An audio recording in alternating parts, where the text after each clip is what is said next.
While market and limit orders are most commonly used by investors, there are other types of orders that may suit your needs. In this video, we will review the various types of stop orders. Stops and trailing stops can help add flexibility to trading. They can also help limit losses, protect profit, and they can be used to enter into positions based on momentum. Before we go over each type, let's address one question first. What does it mean to use a stop in an order?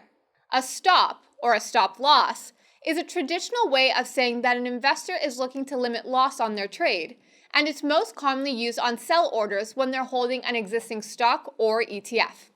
We know from our last lesson on limit orders that if an investor wants to sell their stock, they can enter a limit price that's higher than the current market price of that stock. They do this to try and take profit when the stock rises to a certain target price. For example, if ABC1 stock is currently $50 per share, then an investor may enter a limit order to sell at $55. By doing this, they are seeking to exit and increase their proceeds by $5 a share. With a stop loss, instead of entering a sell price that's higher than current market price, the investor could enter a price that's lower instead. Like $40, not $55, $10 less than the current market price. The $40 is called a trigger price, and the order may be executed immediately, as soon as the stock dropped to or through the amount. But this depends on which type of stop order you are using. Now, there are two types of standard stops: stop market and stop limit. Let's go over stop market first. A stop market gives investors an opportunity to set in advance the trigger price that activates a market order to buy or sell a stock. Let's look at a commonly used example, a sell order. Let's say you bought a stock at $60 a share right before going on vacation. Because you may not be able to keep an eye on your portfolio while you're away, you may want to set up a stop loss sell order. This could help you exit your position and limit loss if the stock drops in price. This is called selling on stop. If you decide that you want to sell your shares when the stock goes down $15 a share, then you could set up a stop trigger price of $45. This means that if their stock were to drop to $45 or below, then the order would be triggered and the stock would be sold at the prevailing market price. Although you set a trigger price of $45, it's important to note that you aren't guaranteed $45 for the sale.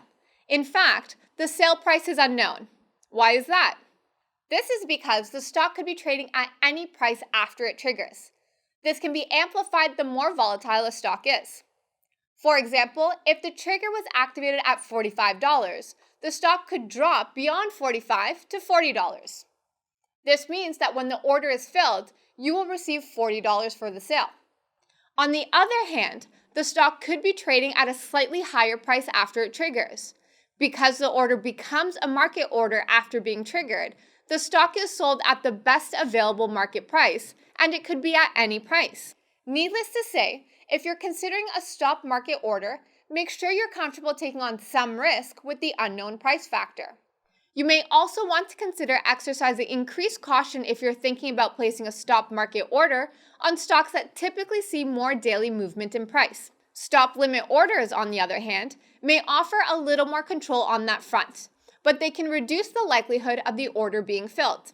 This is because a stop limit lets you select not only a trigger price, but a limit price as well. This is the bare minimum amount you are willing to accept for the sale of an investment, or the maximum amount you are willing to pay for a buy.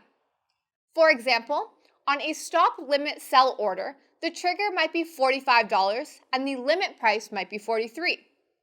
The order is triggered once the stock drops to or below $45. If the new stock price is at or above $43, then the limit order is filled.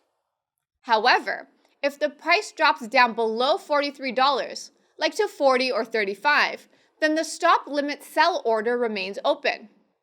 At this point, you need to wait for the stock price to rise back up to or above the limit price of $43 before the order is filled. For this stop limit order, the execution is guaranteed to be no less than $43. So, with a stop market, the order is executed at the best available market price as soon as the stock price drops to or below the trigger price, but the exact price of the execution is uncertain.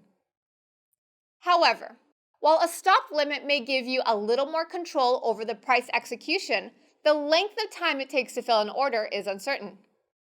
If the stock drops below the limit price in a sell order, or if the stock rises above the limit price in a buy order, the order remains open and you may have to wait some time before it is filled. There are many reasons why a stock would rise and fall drastically beyond the trigger price. For example, a company may make a major announcement about their earnings or product offerings. If consumer sentiment is widespread and either positive or negative, then the stock may spike upwards or drop. We talked a little bit about why we would use a stop on a sell order. But what about a buy order? There are a couple reasons why an investor may use a buy on stop. One of those reasons is to buy on upward momentum. If a stock you're interested in buying starts rising and you believe it will continue to rise, then you may use a stop. For example, if you see that a stock rose to $60 and you believe it will only continue to rise if it passes $62, then you may enter a buy on stop with a trigger price of $62. Once the stock rises to or above 62, you will buy the stock at the prevailing market price. If you just enter a trigger price, then your buy order is a stop market. If you enter a trigger price as well as a limit price, then it's a stop limit. With a stop limit, once the price gets triggered, then a limit order is sent to purchase the stock at the limit price or cheaper. Another reason why some may use buy on stop orders is if they are short selling a stock with the goal of making money when the price drops. Buying a stop order in this case may help provide them with more protection. If the stock goes up in price, it could potentially lead to a lower return. As you can see, stop market and stop limit may offer a little more flexibility to an order, potentially more than with a market order and a limit order. You may be able to add more flexibility by using a trailing stop. This is because a trailing stop works exactly as it sounds. It trails or follows the movement of the stock price. Remember that with a stop market sell order, you enter a trigger price below the market price of the stock. If the stock drops to or below the trigger, your sell order is filled. The trigger price that you set with stop market and stop limit are fixed prices. No matter how high or low the stock goes, the trigger price will be the number you set it to, unless you later went back to change your order. But with a trailing stop sell order, the trigger price automatically rises and follows the stock price. Let's see how this works. If you own stock that is currently $50, you may enter a trailing stop market sell order with a trigger delta of $1. Delta represents the change in price that you would like the order to track. For example, a delta of $1 means you're looking for a $1 drop in stock price from the current market price. So, if the stock costs $50 now, your order will trigger when it falls by $1 to $49. The system automatically calculates this value once the order is sent through our platforms. What if the stock rises instead of falls? If the stock moves from $50 to $55 without ever dipping down to $49, the $1 delta means you are still looking for that $1 drop in price.